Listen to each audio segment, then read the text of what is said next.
Good afternoon, everybody. This is P. Francis McNichol, otherwise known as Phil. To my friends, welcome. I did a poem yesterday after couple weeks of basically studying the modules I have for work in the direct support professional number 2 field, and that's pretty much what I'm used to doing since before 3 years ago for a total of 7.5 years, almost 8 years.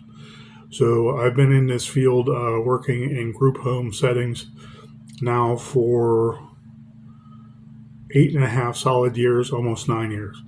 And it took a bit of time because I had to leave one job and then rearrange it so I can start the training for my new job after I already had a part-time job, irrespective of both of those full-time jobs. And I really missed doing poems. I love doing poems, and I love trying new things. I want to say, with some experience, I want to try different things and see how it works out and know right off the bat if it works. And this very quick poem I did yesterday, I was doodling with since the morning, and I was doodling it more and more in the afternoon, concentrating on it. And I was very happy tinkering with it because there was not that much. I had a vision, and I always have this vision when sitting there dying. Okay. There's other ones I'm going to do in the future. I can't tell you my plans because I don't know what time I'm going to be able to start working on them before Halloween, but they're inspired from Halloween. And because I'm a horror author, I really get into these moribund, I want to say, scenes where there is a cadaver. And from his or her perspective, I like writing because it's hard to sit there and look at a cadaver, do an investigation, so to speak, prepare the cadaver for a funeral, so they rest in peace. God bless them.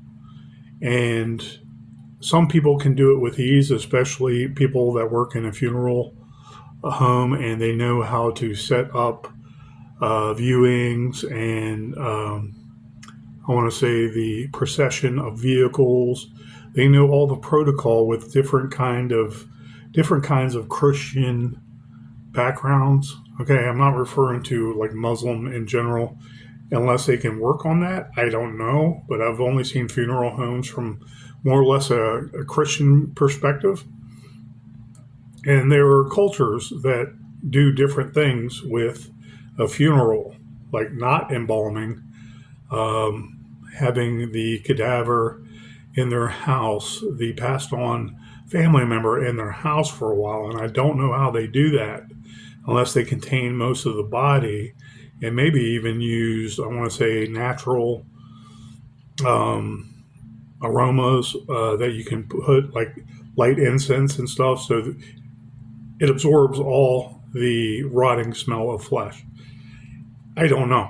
Okay, but I do know how funerals in general, and they're pretty simple, and there's in the lexicon of horror, especially with a Christian background and a Latin background, there is not much vocabulary if you think about it, where if you always go into the death motif, it gets old quick, okay?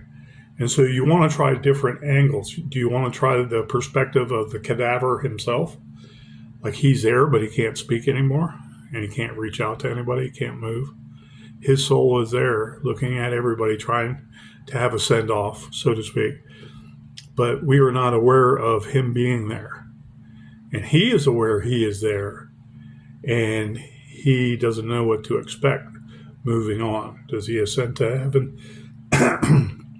Or does he descend down in hell? And that's what he is afraid of. Maybe that's what she or he is afraid of. So I love doing horror, especially around Halloween time. And if someone ever paid me again, ahead of time, so I didn't have to work for a month, but it was lucrative enough where I can postpone any job out there to pay my bills. I would do like, and I know I could do like a 31 days of Halloween. I could do longer poems like the one I'm about to recite, and I could also do a short story, either one every day for 31 days of October. Um, Maybe even, I want to say how many days are in September, 30. So that would be 61 days total.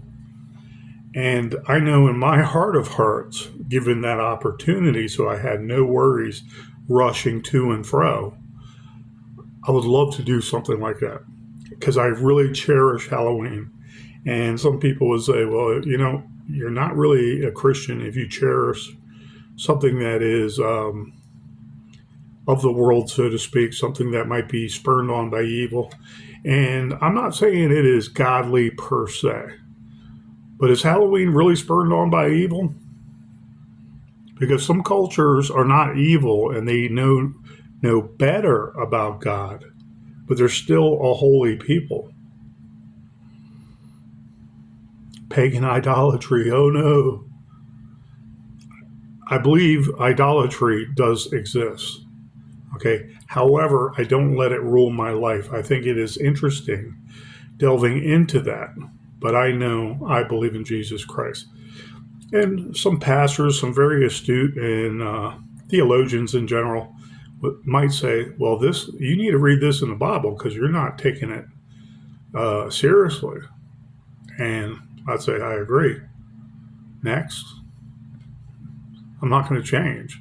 I'm not giving the devil his due, signing on to his program by promoting Halloween and a little bit of fun, a little bit of mischievous, whatever the word is, okay? The kids being little pranksters and little gangsters doing, I want to say, kid stuff, pranking other kids and having fun doing it. That's the perspective I come from. And the mystery of what is horror and is it really, in the nitty gritty, disgusting death, you know, people idolize vampires, and I don't idolize vampires because to me, those are demons closer to the devil in real life. I'm not trying to be judgmental of Anne Rice or anybody else that writes about vampires, but they're on this bandwagon now, like it's romantic, and that's what's sick about it. Okay, they can't just be vicious vampires, kind of like 31 Days of Night. Pop back on, thank you. 31 Days of Night, that was kind of where I'm getting at, a realistic vampire movie like that, and it has a different spin on things, And let's face it, a lot of the Sci-Fi Channel has done vampire things, and they morphing into like an alien being. Doom, the movie Doom kind of did that, and The Thing did basically the humans being invaded, the human body cadaver being invaded and taken over, and basically becoming a monster. Okay, but the same thing, but with vampires becoming a vampire in human form, killing other humans and making them vampires, but their end goal is like an alien.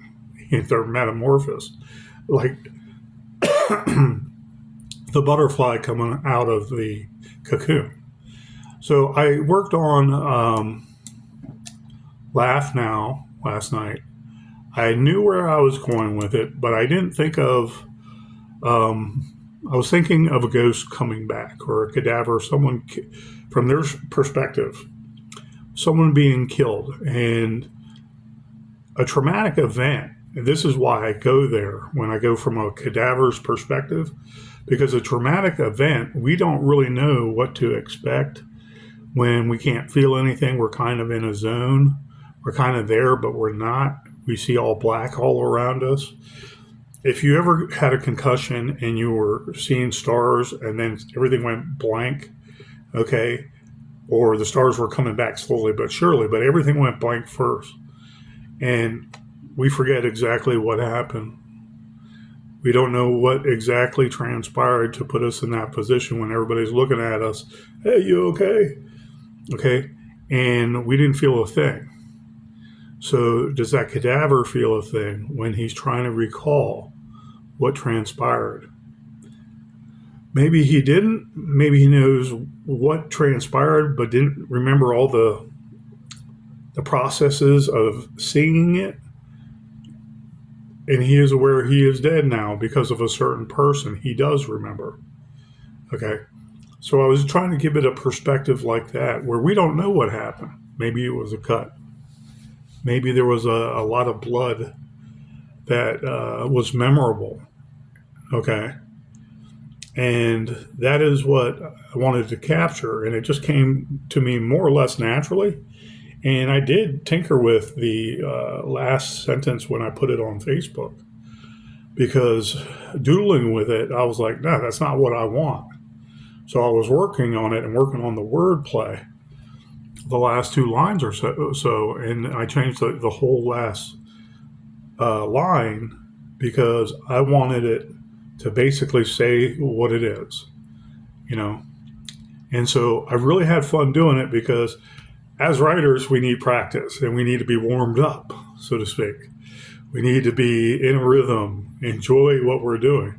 And one of the things I dislike about what transpired with my previous employment that only ended last Monday, last week, okay, and the new job and all its training started Wednesday, okay, Tuesday. So we did 2 days of training, Tuesday and Wednesday, and then from Thursday on this whole weekend I had off. My part-time job is PRN, that means as needed. They've given me bad selections of days for 4 hours here a week. And I'm like, I can't do that. I'm not going to waste my time. That's not even paid for gas, you know. So I'm waiting on them to give me more work and what have you.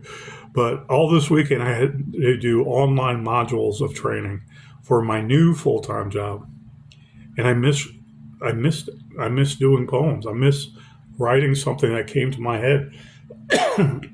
But I can't do anything about it because I'm in the middle of a class, or I'm in the middle of doing something online on my phone, and I can't really keep on going back and forth. I got to log back in because of HIPAA violations. You got to keep on logging out. They make sure you log back in when you just step away from it and change the page or whatever you do. I'm like, well, I had a thought for like one line, you know, and it rings in my head, and I just like, might as well not even try to remember it now. A good author, if he has one of those little steno books, he sits there and writes it down. She writes it down. And it's just a thought. It could be just wordplay with 4 words. It doesn't have to be a lot, but it's profound. And the feeling they had when they said those words in their mind is profound, because there's all the dressing and the lead up and the ending that they're going to form around those words, because they could feel that feeling, that wonderful, lively feeling that you can't replicate. You write it down, and those memories come back about exactly the way you felt, that kind of expose you wish to show the world, that kind of tongue-twisting beauty that hit its mark, and what you were feeling at the time. You know, the words were actual feelings. So I was glad I could do a poem yesterday from, I want to say Sunday night, well, Monday morning, about 4 o'clock in the morning. And when I got a nap, I just zinged it out all day long. And it wasn't that hard, and it actually came to me line by line. And some of it appears repetitive. But again, think about this. If you're in your world and your soul is trying to figure out what happened, it's going to have all kinds of feelings when it's leaving your body. Okay? And I know that But I would like to believe that some repetitiveness is needed in poetry, and it's just a tool. Okay. And so when I was doing this, I was like looking over the words. There's some words here in rhyme scheme that are similar, but they're of the same sound, and they're completely different words. And I needed to make sure I double checked the sentences so they weren't repeating in a verb tense difference. Not that kind of repetitiveness, but I wanted to show the falling, okay, motif, the falling, and that lack of control over your own destination when you're falling down. Someone cold cocks you. I felt that feeling before when I was a younger kid by an older bully, my best friend's ever older brother. And he cold cocked me. Next thing I know, everybody's looking down at me. You all right, Phil? Wake up. And they were laughing because my best friend's little brother kept on hitting his older brother's Defender hyperspace button. And he thought I was doing it when I was looking at him trying to get the high score, because I love that game too. Defender, you hit the hyperspace button and then your spaceship goes somewhere and it goes, woo, and then you show up somewhere else, like 3 or 4 screens away, getting out of trouble. Oh. The older brother, Paul, who has since passed away in the 20 teens, he cold cocked me, and it was really unwarranted because his little brother was doing it. And my best friend, it was like, yeah, that's my older brother. I'm sorry. But he was cool about it. It's just Paul never apologized. We were cool after that. We actually, as kids, we smoked cigarettes, shared cigarettes.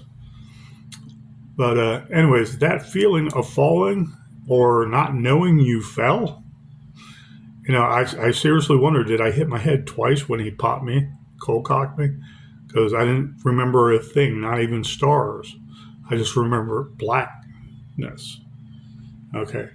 This is some kind of physiology that we all might have experienced, especially men. Okay, especially playing football. And it gives me credence to what people feel when they're laying down and they're about to pass on. And they don't feel a thing, And it's like the mind knows that it is dying, and all kinds of adrenal hormones pump from the back of the brain. I'm trying to remember what it exactly does. It basically sends a lot of pictures to your mind, and a lot of stuff takes over. Because yes, the body is dying and about to die. But if you're blanked out like that, will you really feel anything or still have those dreams and visions?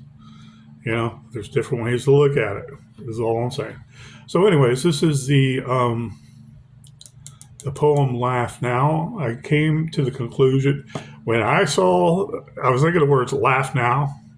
You can laugh all you want now, but wait, you just wait. Okay, laugh now came to mind almost immediately when I was doing the last 2 or 3 verses, the last 6 or 4 lines, and I was like, that's it. So I'm going to try to read this without coughing and ground glass opposites, part of COVID, my apologies. And I hope it is as pleasant to read and hear as it was to write, because I really enjoyed writing it. I think people like it in general. So please bear with me.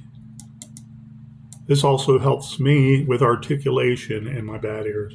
So I really thank you guys.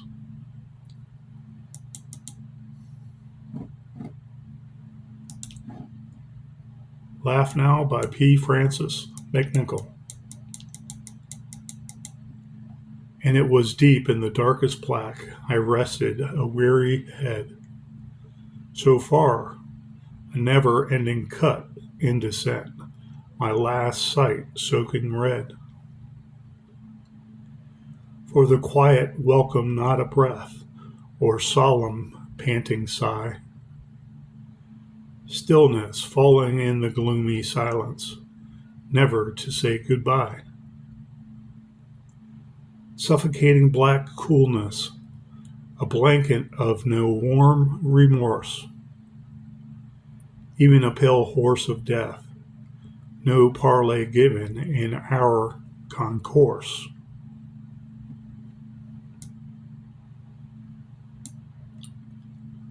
Sweat dries into crystalline sparkles, ice my infinite friend, as the air sucks my soul clean, where a bottom never ends. Descending, and yet so still, blank visages come and slowly go. Faces of my friends all foes, hug stabs I should have known.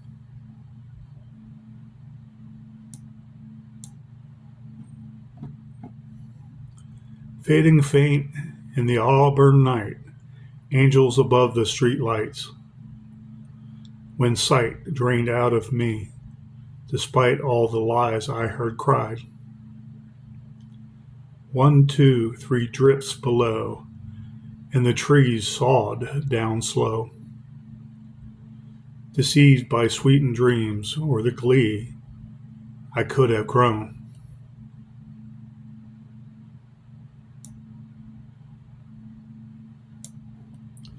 But the rain keeps drowning a peace I felt long ago so stolen, where sour metallic taste consumed me whole, woad and swollen.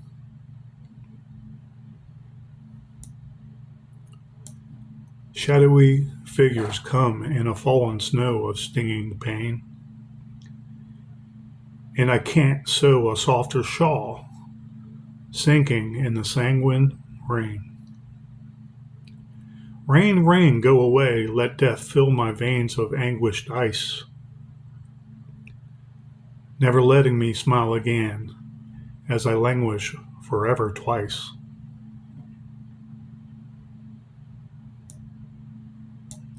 Please show me the way, lighting tinder, setting me aflame, never saying my name again, leaving out the way you came.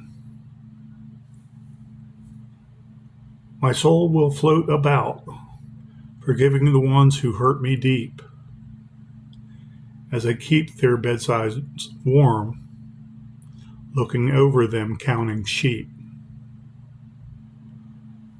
What horrors may come, some numb to the pain they reaped.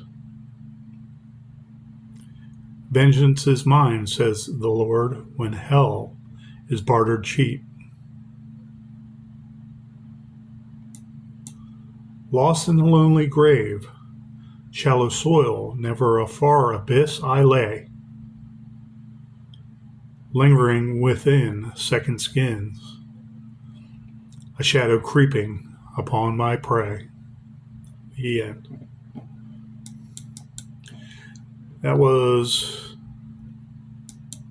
Laugh Now, and I wanted to capture someone, the dead man's perspective that was killed, and he's going to come back for vengeance as it goes.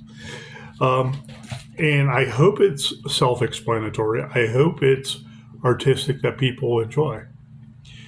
I go there because I know I have been there a few times in my life, and even if people don't like horror, many people have a more grounded sense of kindness and decorum when attending any funeral, and maybe they do not stay there in that horror mindset, okay?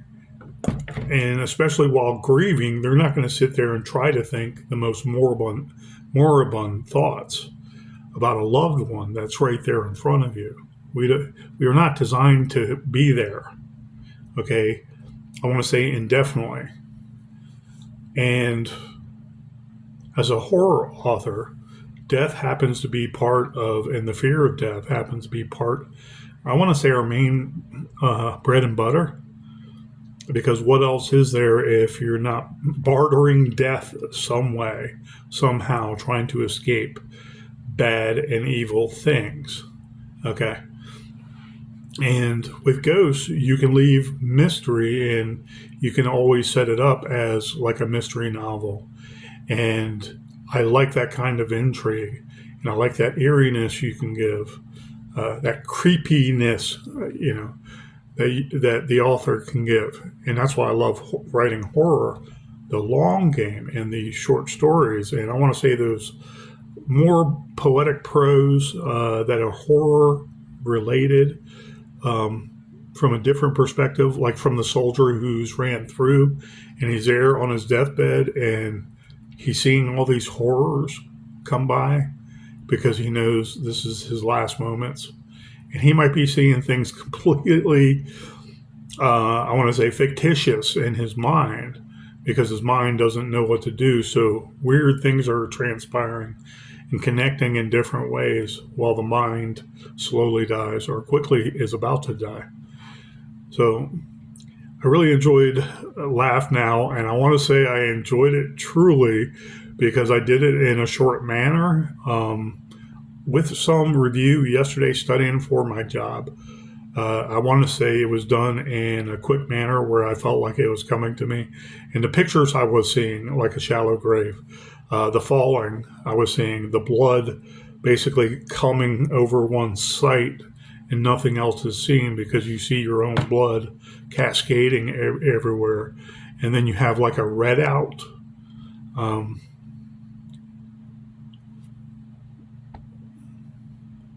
Phone call. Sorry about that. And people who have been angered in a blackout don't remember what they've done, but a lot of people who have angered redouts without the alcohol or drugs vaguely remember what transpired, but they can tell that there was something coming over them. They see everything red. When someone says they're seeing red and they're so mad, that means they're on a tirade, they're on a rant, they're on I want to say marauding escapade where they want to tear apart and break things. And then you go to them a day later, it's like, do you remember what happened? It's like, yeah, I actually did. I saw red and I was so angered and something came over me where I wasn't in control. That's what a red out is. And it's scary sometimes, but what do we see when we know we're dying and the blood is leaving us and our soul is about to ascend or descend or walk the earth eternally? That's why I believe I hope to be one of the greatest horror authors I've given a chance in the near future. And with that philosophy, I love writing. And I want to say this basically proved that I can come back right away and I don't have to worry. I can take my time. And in all, it was fun to write. So hopefully I can do some more poems before Halloween and maybe one a week leading up to Halloween. And I really, really do appreciate your time. And go out there and enjoy Halloween. Celebrate. Be safe, but celebrate Halloween. Bring culture back to our America, okay? Be a little crazy, a little tricky dick, okay, while you're handing out some treats, and you're also being festive. Thank you, guys, and I appreciate it. Please have a great evening and take care.